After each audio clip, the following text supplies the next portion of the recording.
अभी मनीष भाई ने आपको विस्तार से अपनी बात रखी है। आप सब जानते हो उत्तर प्रदेश के अंदर, पंजाब के अंदर, गोवा के अंदर, मणिपुर के अंदर, उत्तराखंड के अंदर चुनाव होने वाले हैं। लेकिन उत्तर प्रदेश के अंदर आज आम आदमी पार्टी आपसे वोट मांगने नहीं आई, चुनाव लड़ने के लिए नहीं आई है। फिर आज मेरठ की धरती पर अरविंद केजरीवाल क्यों आए, आपसे बात करने क्यों आए, इस बात को समझना बहुत जरूरी है।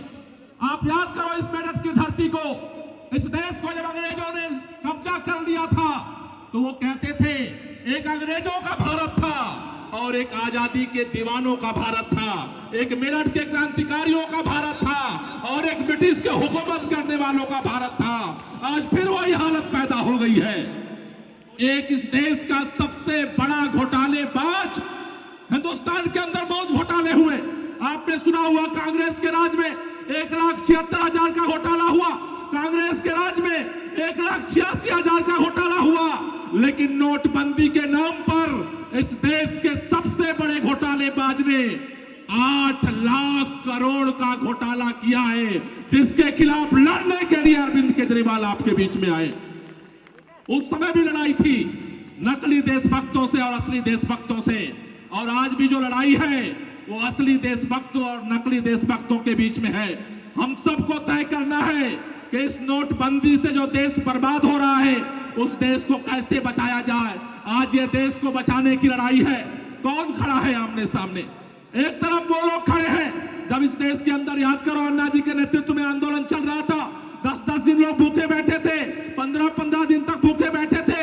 जब देश में भ्रष्टाचार के खिलाफ आंदोलन चल रहा था, अरविंद केजरीवाल वो शख्स है जो अपनी जान की बाजी लगा करके पहले 10 दिन के लिए अनशन पर बैठे, फिर 15 दिन के लिए अनशन पर बैठे, फिर इस देश के लोगों के जितने बड़े बड़े बेईमान थे उनके खिलाफ लड़ाई लड़े।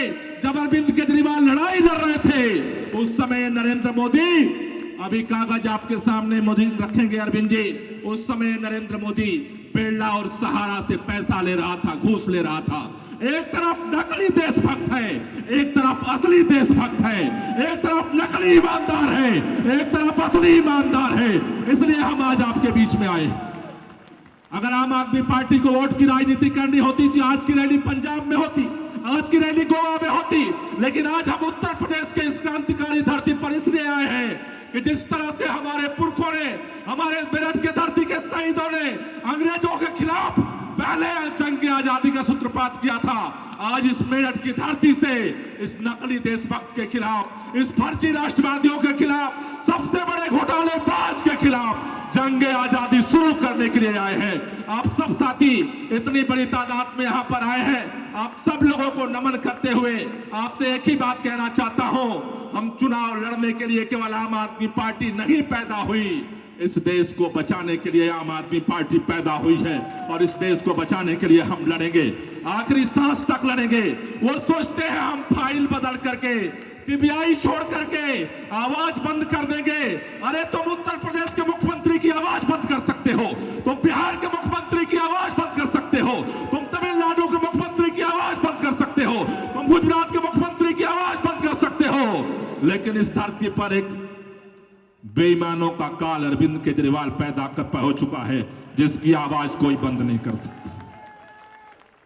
और इसलिए आज इस सबसे बड़े घोटाले के खिलाफ जंग आजादी का ऐलान करने के लिए मेरठ की धरती पर हम आए हैं और यहाँ के शहीदों से दुआ भी मांगने आए, उनसे आशीर्वाद भी लेने आए हैं कि आज चुनाव की लड़ाई एक तरफ है और देश को बचाने की लड़ाई एक तरफ है। अगर देश की लड़ाई आएगी तो सबसे पहले अपने कुर्बानी देते हुए आम आदमी पार्टी का जांबाज सिपाही खड़ा होगा।